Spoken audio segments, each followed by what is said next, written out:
I was told once that behind every bitch was a guy who made her that way. Well, behind every asshole is a woman who screwed him over just the same. And the cycle continues. My story begins with some guy cheating on his girlfriend with several other girls, including her best friend.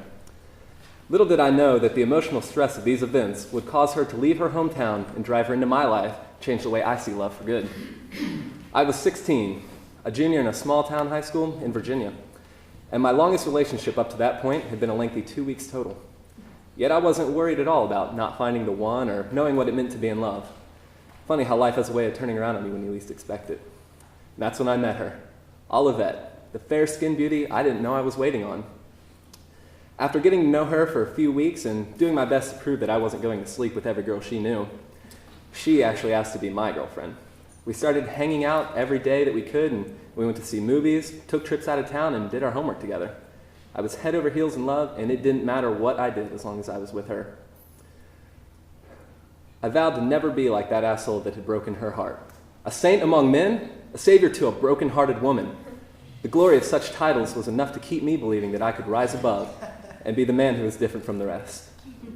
Our relationship continued steadily for 2 years through losing our virginities to each other and not-so-great moments where it seemed like she couldn't control her emotions. We even broke up a couple times, and I always managed to pull things back together before too long had passed. But tensions built up over time, and our bonds began to wear down, and eventually her feelings plateaued. After every plateau is a valley. She decided that things weren't working out for the best and sent me plummeting down into that abyss for a third time without so much as a reason why. After breaking up with me, she tried reassuring me that it wasn't my fault and that I had done nothing wrong, which didn't help at all because I wasn't even remotely blaming myself.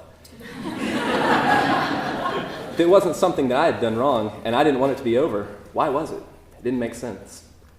When she turned up with a boyfriend a couple weeks later, I realized that the cycle kept moving, and this time it was the girl who had hurt me. I decided to move on, still vowing to never be the man who broke a woman's heart. The cycle had to stop here.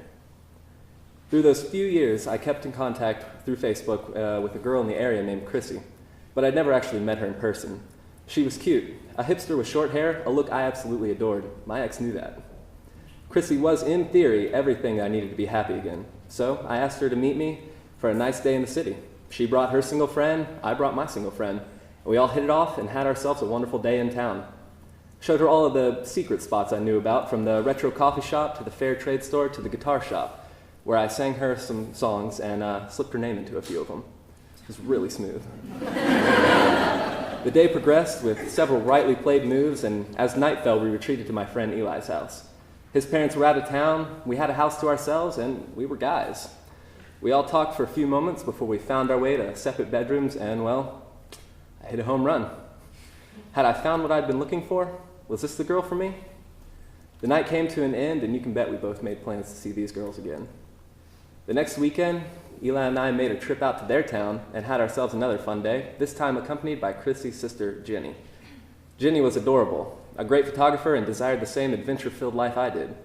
We had lunch at a famous burrito shop and then made our way to the lake for some almost skinny dipping. Then back to the girls' house, we dried off and laid out beneath the Christmas lights, dream catchers, and wind chimes that Chrissy had hung from her ceiling. It was there that I felt a surge of emotion, a sudden realization that I could see myself falling in love again. With Jenny. Immediately, I started to realize how crazy the little things Christy would do seemed to me. The constant asking of what was going through my mind, what exactly I was thinking when a simple, I don't know, just wouldn't suffice. I had to end it. It just didn't seem right to keep leading Chrissy on when I was more into her sister.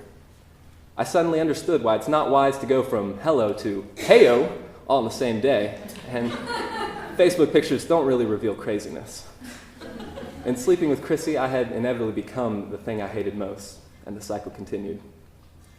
I ended up moving here to Texas completely out of my element with no knowledge of the secret sweet spots that the city had to offer. The only icebreaker or pickup line I really had to offer was, hey girl, you know I work at Urban Outfitters. Just never really quite as effective as I hoped when I took the job. I was and still am just as awkward in talking to new people as that 16-year-old boy. I've had a little fun and met a few hopefuls over the past few months, but they come and go in sequence. And now as I approach my 20th birthday, I've gone back into a state of rest, not trying to strong-arm myself into a relationship, just waiting on the right one to come along, hell-bent on never becoming that man again. To the girl who broke my heart, I'd like to say, I forgive you. Yes, I remember crying over you, and I don't mean like a couple of tears and I'm blue.